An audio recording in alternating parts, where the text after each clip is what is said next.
Dr. Hiranandani. The name itself is a sufficient introduction. Dr. Hiranandani is a former president of the HSNC board. He is a renowned entrepreneur and founder chairman of Mumbai-based Hiranandani Group, engaged in real estate business and CMD Hiranandani Communities. Dr. Hiranandani is also the president of the real estate body NAREDCO, National Real Estate Development Council. He is a committed social change maker and someone who believes deeply that good education is the key to success, not just of an individual, but of a nation. I would request you, sir, to kindly address the gathering.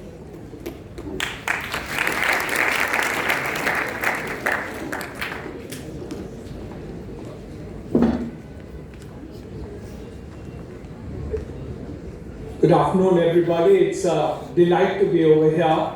And I'm sometimes worried as to, with so much girl empowerment, now the men are going to be worried how they can be empowered. So maybe one day, Neha, you can write a book on men empowerment in this country also.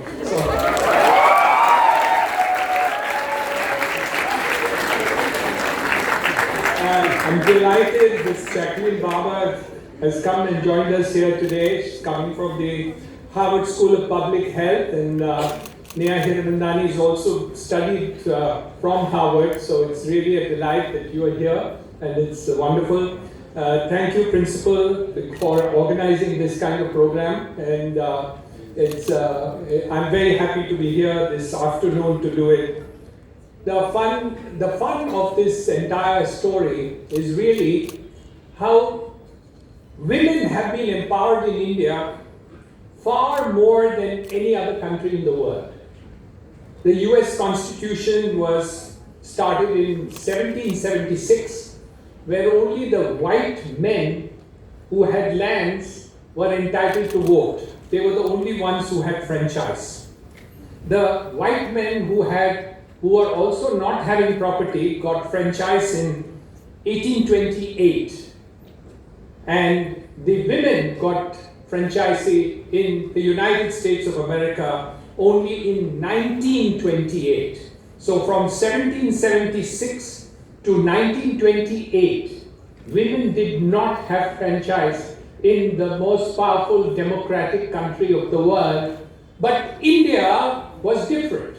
India gave women franchise from day one of the Constitution. So India anyway empowers women more than anybody else in the world. So congratulations to the great country that we belong to, the kind of constitution that we do.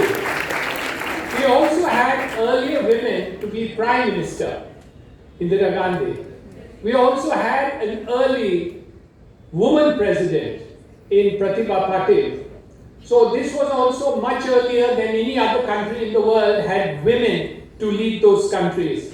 This kind of empowerment which India has given is something unique which is not really known to most people and do not realize the benefit which women had in India right after independence and the constitution that we really had as far as this is concerned.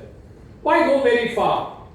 11 of our 17 colleges have women as our principal. They monopolize our colleges also. And if it is not enough, 2/3 of the teachers in my colleges are also women. So it's not about the womenhood empowerment, but I think the book is very, very important. Because it's at a young age that children and girls particularly do not have an idea in this country that they have this kind of empowerment. And it is the women who have really been able to achieve so much more than any other country in the world. And really, women led so many things in our country which did not happen in any other country of the world. So it's actually unique to see that. And even I didn't know that part of the story till Neha wrote the book. And I didn't even know that she was writing the book. So for her father, it was very, very much of a surprise and really a delightful surprise to read how many people were there. And believe you me, she even goes to the extent of saying that it's not 50 women that she had. She had 500 women to choose from, and she had to filter it down in order to make a reasonable book of 50 women who have actually done achieving so many things. And she starts with the letter A. And you have Arunima Sinha. Arunima Sinha is an amputee. She has one leg which is amputated. She is a female, but she decides to climb Mount Everest. And in spite of being a female, in spite of being an amputee, she climbs and becomes the first woman amputee female to climb Mount Everest. Not anybody else, but an Indian woman girl that has done it. It's such a unique factor.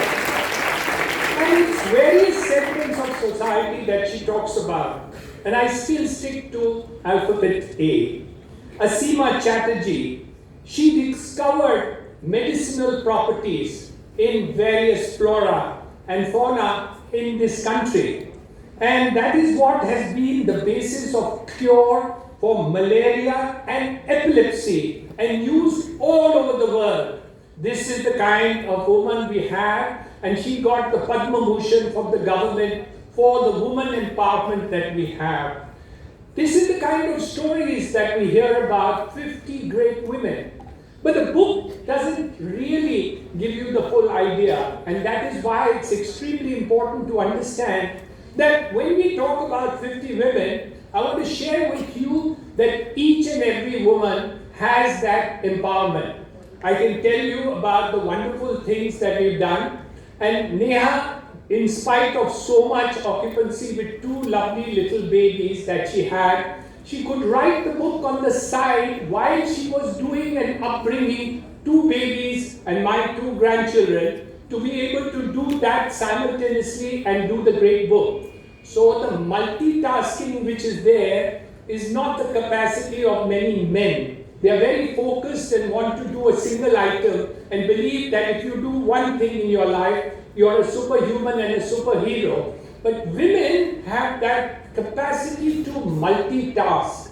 They can do 5 things at a time and still excel in whatever they are doing. So Neha, congratulations for a wonderful book that you've led. You have marked it for your daughter Zoya to tell her that it's the girl in her that is so important to come up in life. It's wonderful to read and hear about it, and I kind of forced myself to get onto the stage today to be able to share the dais with all of you. Thank you very much. Thank you, Principal, for organizing it and inviting me to speak. Thank you all for hearing it. But let me tell all the girls over here that in this country, we have the opportunity for every girl to excel. It doesn't matter what constraints you have.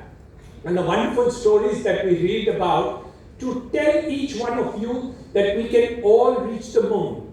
It doesn't matter what you are and what level you have. Once you read the stories, you know, no matter what strata of society you belong, no matter how poor you are, no matter how handicapped you are, the women of India can reach the moon, and there is nothing that can stop you from being the very, very best. So I wish each and every woman, and also the men who are here, also the very, very best, because this country also has a chaiwala who becomes a prime minister, so we can't,